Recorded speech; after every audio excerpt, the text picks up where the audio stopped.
बिस्मिल्लाहिर्रहमानिर्रहीम अन मुआवियह बिन अबी सुफियान रज़ियल्लाहु तआला अन्हु क़ाल रसूलुल्लाह सल्लल्लाहु तआला अलैहि वसल्लम अल-मुअद्दिनून अतवलुन नासि अअनाक़न यौमल क़ियामह रवाहु इब्न माजा।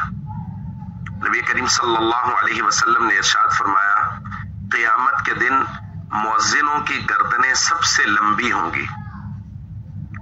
दोस्तों, जो लोग अजान देते हैं नमाज के लिए, नबी करीम सल्लल्लाहु अलैहि वसल्लम ने उनके बहुत से फजाइल बयान फरमाए।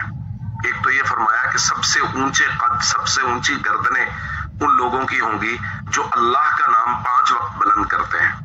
और एक रिवायत में नबी करीम सल्लल्लाहु अलैहि वसल्लम ने इरशाद फरमाया, सलासतुन अला कुस्बानिल मिस्क, 3 किस्म के लोग वो हैं जो क़ियामत के दिन मिस्क व अंबर के टीलों पर होंगे।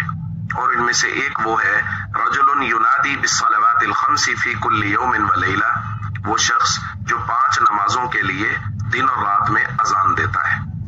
और एक रिवायत में नबी करीम सल्लल्लाहु अलैहि वसल्लम ने इरशाद फरमाया कि जिन्नों और इंसानों में से जो भी मुअज्जिन की अजान की आवाज को सुनता है, वो क़ियामत वाले दिन गवाही देगा कि ये अल्लाह का नाम बुलंद करता था और लोगों को खैर और फलाह की तरफ बुलाता था।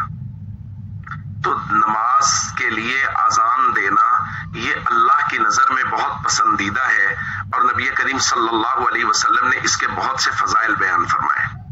बस यहाँ ये बात समझ लेनी चाहिए कि अजान सीख के अजान देनी चाहिए। बहुत सारे लोगों को अजान देने का शौक होता है फजाइल को सामने रख के, और हर उम्मती को होना चाहिए, लेकिन ये बात ज़हन में रखें कि पहले अजान को मुकम्मल सीखें, उसके तलफ़्फ़ुज़ की पूरी अदायगी को सीखें, फिर उसके बाद अजान दें। और उसके लिए जिस मस्जिद में आप अजान देना चाहते हैं वहाँ के इंतजामी उमूर को सामने रखें और कोशिश करें कि इंतजामिया से बात करके अजान की तरतीब बनाएं, क्योंकि जो शख्स अजान देता है वो अल्लाह और उसके रसूल की नज़र में बहुत पसंदीदा है।